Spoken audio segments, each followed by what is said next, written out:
Hey, I'm Lisa from mAD, and today I'm gonna show you how you can create a 3D model from an actual physical object that you hold in your hand. As a sample object for this tutorial today, I'm gonna use my drilling machine.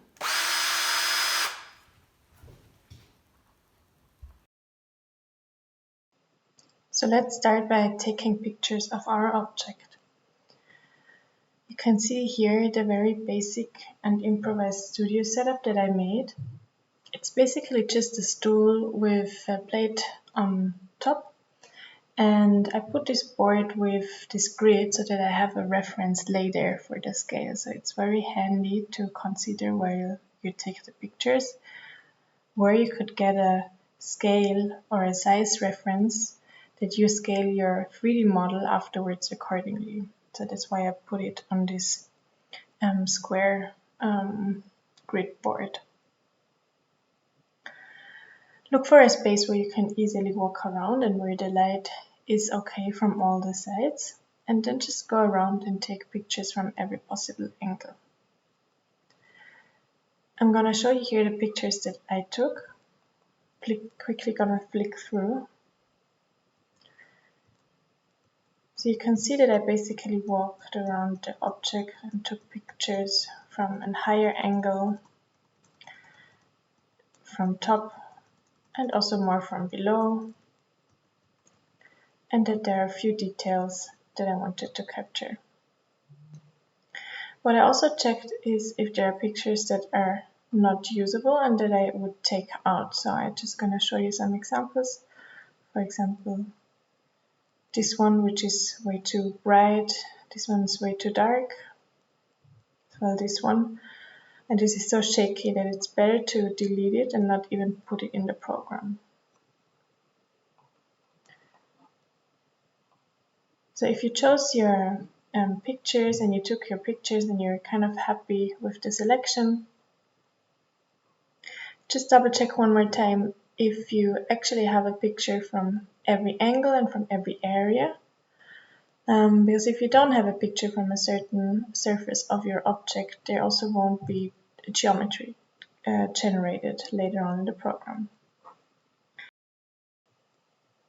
For the next step, we need a program that helps us to generate a 3D model from our photos that we've taken. One option to do that is Autodesk Recap Pro. If you get a student account on Autodesk, you can download Recap Pro for free. I already did this before, so I'm just gonna open the program now. This is how the program will look when you open it for the first time, and you see a really big blue button here in the corner that asks you to do a new project. So let's click on it. There are several ways of how you can generate or transform a 3D model, and we're gonna choose the last one, Photo to 3D, because we've taken all these pictures to create a 3D model. So let's click on it, and it's launching the Recap Photo extension.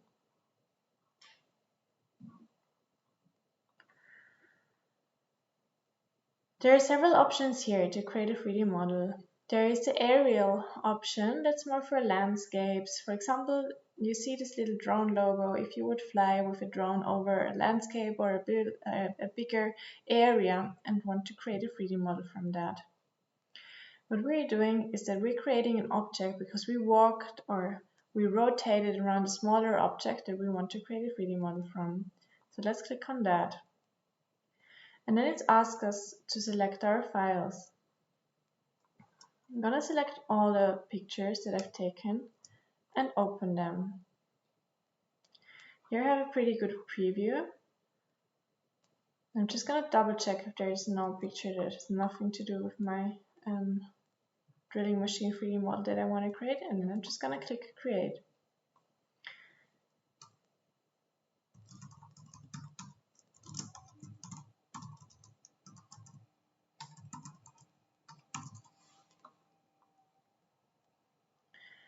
It's going to upload the 3D model. You can see that here. When it's uploaded, it's going to look like this one on the right that I just did before. which means that it's waiting in the queue. So what it does, it sends all your pictures to a server and it's going to be calculating your 3D model there. Because we use the Autodesk Education license, which is for free, we don't get first in the queue with, in the server, so we might have to wait a little bit. So don't get nervous if it gets stuck like this one here on 1%. Just go have a coffee or go for a walk, and when you come back, your 3D model is probably done. So see you later. Our model is calculated and ready. We can see here it's ready for download. Let's click the download button, select the folder,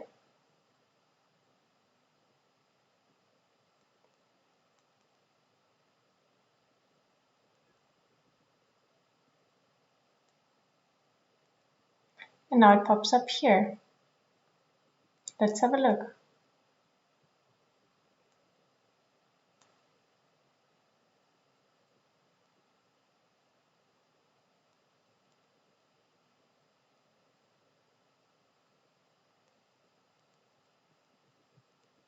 This is our 3D model that we can export now to Rhino. So go on Export and Export Model and OBJ.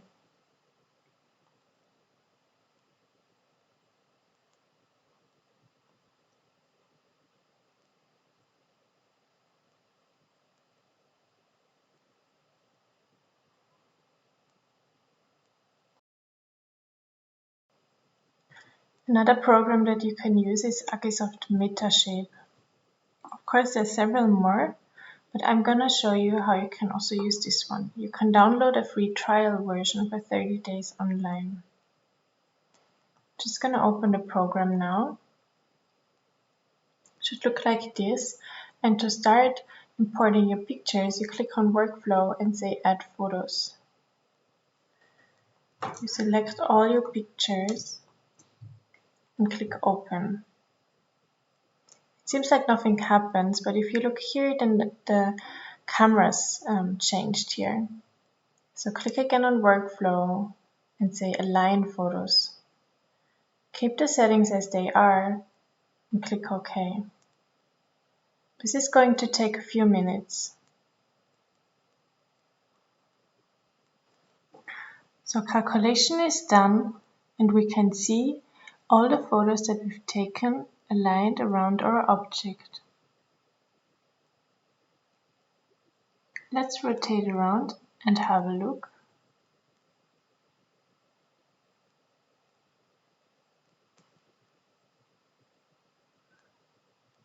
It looks pretty correct and we already have a small preview of our object. So let's go back to Workflow and then say Build Dense Cloud. Choose your quality and click OK. This will calculate for another few minutes.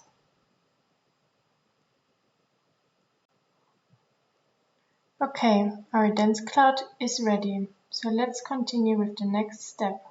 We want to get a mesh from the point cloud. So let's go again to Workflow and say Build Mesh. This will calculate for another few minutes. Okay, our mesh is ready as well. Let's have a look. It looks quite okay. Just so we can already see that here on the bottom, where we had trouble taking good pictures, there are a few glitches. If I click here on the arrow, I can understand what happened. So we made the points, we made depth maps, we made the dense cloud and the 3D model. That's what we see here now. Let's export it to Rhino. Go to File, Export, and Export Model.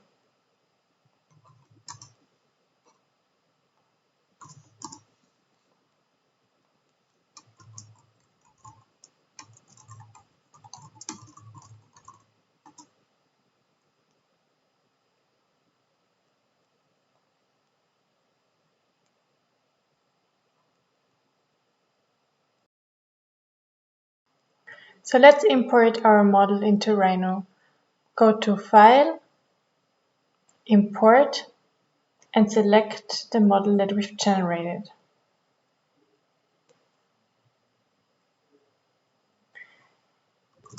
It's been placed here in the center in our 0, 0 point.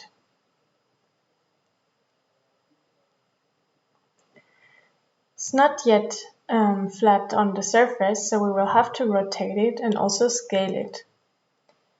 Let's go right-click on rendered mode to see it a bit better. We can see the glitches here from below that we've seen before, but otherwise it looks pretty good. So let's first scale the model and lay this plate flat on the 0 plane.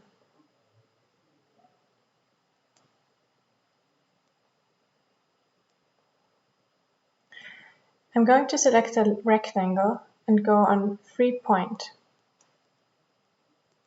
I'm gonna zoom in, and if you don't have vertex switched on, switch it on so you can snap to the vertices of the mesh. I know the size of these rectangles, so I'm gonna try snapping to one of them.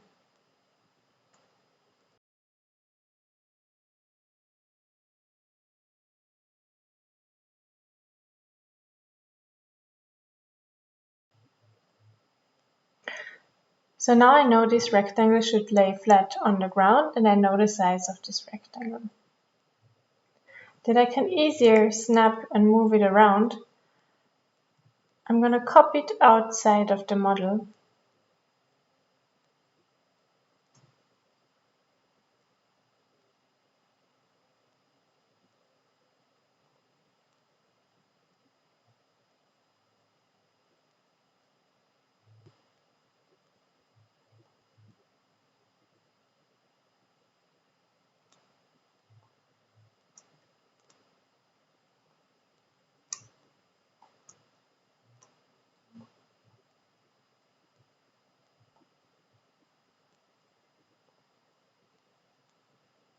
So this rectangle is now my reference.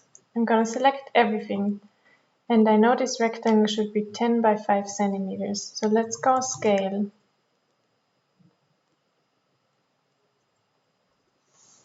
(100 millimeters).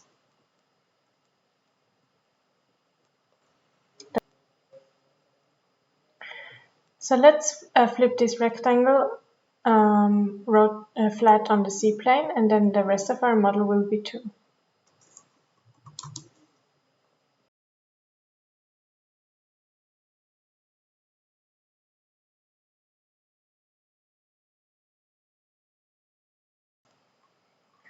So now we have our model flat here on the C-plane, and if I go back to rendered mode, I see the grid and I can double check on another distance on how close we are with the scale.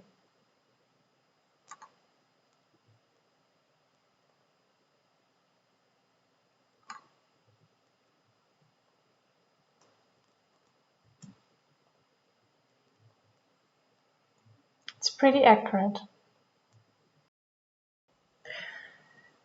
So we see our drilling machine flat on the C-plane, but we want to get rid of all the faces around here.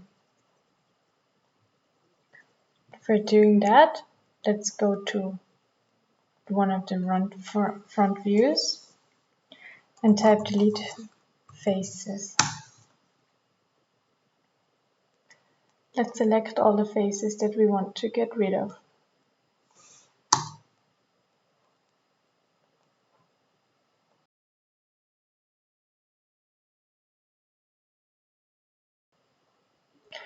Now we still have a hole on the bottom.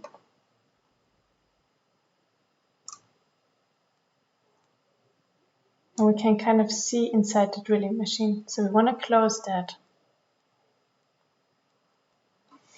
Let's type fill mesh hole and select the open boundary.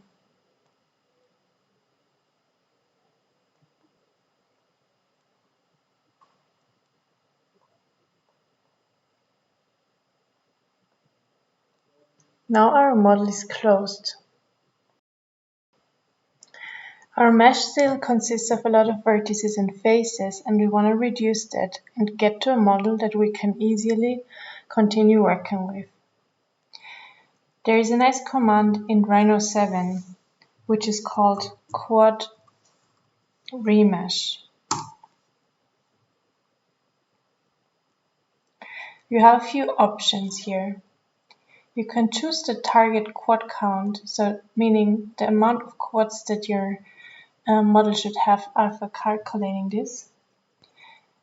And if you tick adaptive quad count, then it doesn't stick exactly to the 2000, but is a bit more flexible with that. The adaptive size means that where it needs more faces because of maybe more detail, it's going to adapt the size of the quads to result in more detail. Or you can turn that off and say, I actually want to have approximately the same size of quads everywhere. So I'm going to go here in 100, and I don't need exactly 2000, so I switched it on. What is handy also is that you can have a symmetry axis. Our drilling machine is not 100% symmetric, but it's kind of, and for what I want to use it in future, it's detailed enough if I just say there is a symmetry axis in the y-axis. So I'm going to click that. And I want to convert it to sub-D, which is a new option in Rhino 7, and it's easier handleable. So let's click OK.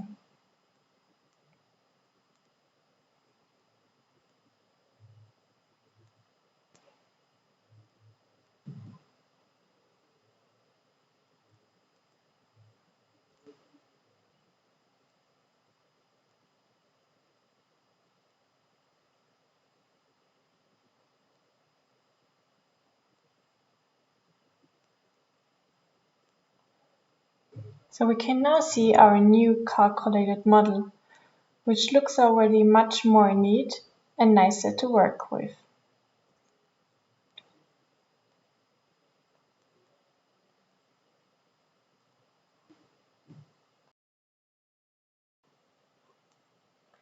Depending on what you want to do with the 3D model, you can now work with this sub-D object. I'm going to hide the mesh that we imported.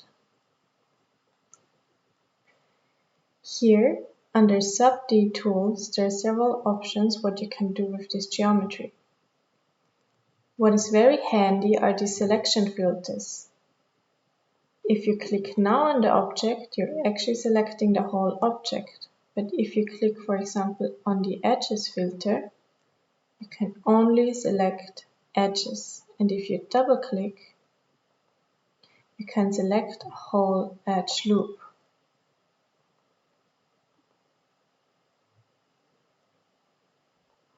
And if you click here, you deselect all the filters and you select the object again. If I go now on the selection filter faces, I can select a few faces here and then pull them out with the gumball.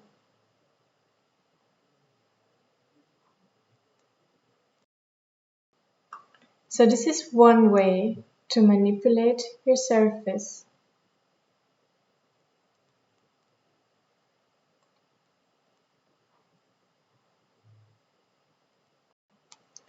Here you see a manipulated drilling machine. If I would want to build, for example, a paper model from that, I would have to reduce the amount of faces. If I would 3D print it, it would be totally fine. Let's see how we can reduce the faces if we would, for example, want to build this paper model. Let's go again on quad remesh. This time we will reduce the quad count and switch off adaptive quad count. Also, we want to untick the symmetry axis because we manipulated it in a way that it's not symmetric anymore. Let's also untick convert to sub-D so that we can directly get a mesh. Okay.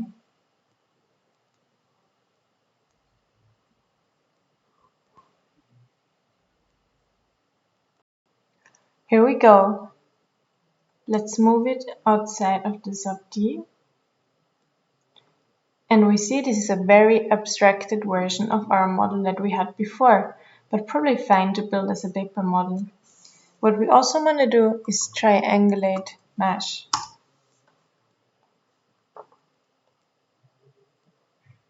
So you can see here as a comparison, this model very abstracted, so we could build it by hand as a paper model, and that one still very refined, that would be okay for 3D printing. If we would want to export this now, we would go to File, Export Selected, and then here define a format for our paper unrolling program. Most probably it will take OBJ.